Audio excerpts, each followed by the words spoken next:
अस्सलाम वालेकुम। ईरान से रशिया का तसल्लुत ख़त्म हो रहा है। रशिया का ईरान पर तसल्लुत उस वक़्त से है जब शहंशाह ईरान की हुकूमत थी। तो ख़ुमैनी जब आए तो ख़ुमैनी को मोहरे के तौर पर रशियन फेडरेशन के एजेंटों ने ईरान के अंदर इस्तेमाल किया और एक मसनूई इस्लामी इनकलाब बनाकर शियाइज़्म को भी प्रमोट किया और दरमियान में इस्लामी इनकलाब को भी और कम्युनिस्ट पार्टी को भी जितवाया। और वो यानी कि इनकलाब असल में कम्युनिस्ट पार्टी का इनकलाब था, ख़ुमैनी को मोहरा बनाया गया।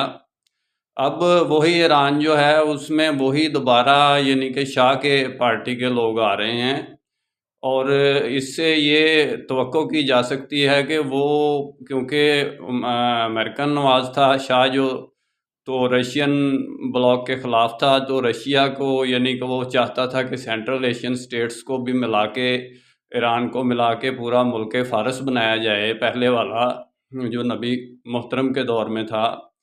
तो ये इसके ख़िलाफ़ यानी कि रशियन अगेंस्ट पार्टी ने वो सारा ख़ुमैनी का इनकलाब रिचार चू के ड्रामेबाजी करके इस्लाम के नाम पर, और वो ड्रामेबाजी फ्लॉप हो गई।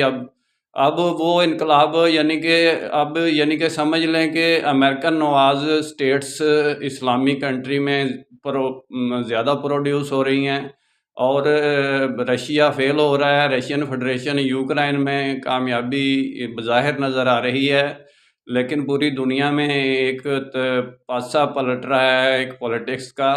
मेरा काम इस्लामिक वर्ल्ड की अमन और यूनाइटी का है। ये काम सिर्फ ईरान तक महदूद नहीं, शाम में भी बशारुल असद से लेकर जहाँ जहाँ भी रशियन फेडरेशन ने लीबिया में बीज बोया हुआ था, तो वो सारे बीज ख़त्म हो गए हैं, यानी कि वो उसकी फसल भी जल सड़ गई है, वो तबाह हो गया रशिया हर तरफ से अपनी खारजा पॉलिसी में।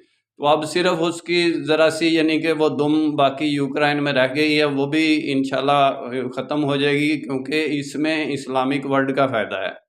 ये सारी की सारी जो पावर्स में चेंजिंग आ रही है, सिमेट्री बन रही है, ये इस्लामिक वर्ल्ड का फ़ायदा है और वो फॉरवर्ड ब्लॉक के तौर पर आगे आएगी इंशाल्लाह आने वाले वक्त में।